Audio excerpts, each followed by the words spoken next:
Sir నన్ను junior గా చేర్చుకోండి. కానీ నీకెవరూ రిఫరెన్స్ లెటర్ ఇవ్వలేదు కదా. సార్ ఉంది కదా సార్. సుందరమూర్తి బిఏబిఎల్. ఓ ఆ నోటరీనా? అయితే వెళ్ళి ఆయన దగ్గరే జాయిన్ అవ్వు. కోర్టుకు వచ్చి వాదించమంటే నోటితోనే టైప్ కొడతారు. కోర్టులో ఎలాగో నోరు విప్పరు, ఇంట్లో కూడా మాట్లాడరా?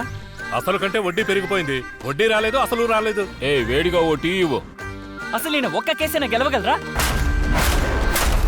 నా కూతుర్ని ఎత్తుకెళ్ళిపోయారు సార్. మీ అమ్మాయి పేరు? వెన్నీలా సార్.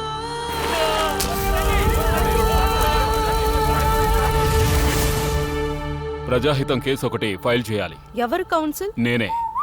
కన్ఫర్మా? 200%. గవర్నమెంట్ దృష్టిలో మాత్రం ఇదొక మామూలు ఆత్మహత్య కేసు. ఉన్నట్టుండి విశ్వనాథ్ లాంటి ఒక మోస్ట్ వాంటెడ్ పీపీ హాజరైనప్పుడే నేను ఆలోచించాల్సిందే. వెన్నీలా కనిపించకుండా పోలేదు, కనిపించకుండా పోయేలా చేశారు. ఒక నోటరీ పబ్లిక్ జడ్జి ముందు అవమానించాడు. Serious objection my lord. అది అన్సాల్వ్డ్ కేస్ కాదు, సాల్వ్డ్ కేస్. మనం కంగారు పడితే అది శత్రువుకి ధైర్యాన్ని ఇస్తుంది. మనం ఓర్పుగా ప్రశాంతంగా ఉంటే అది శత్రువుకి భయాన్ని కలిగిస్తుంది. To dismiss this baseless petition. ఆయన మనల్ని బాగా అవమానించాలని నిర్ణయించుకున్నారుగా. ఇలాంటి కేసులు ఎందుకు మీకు చెప్పండి.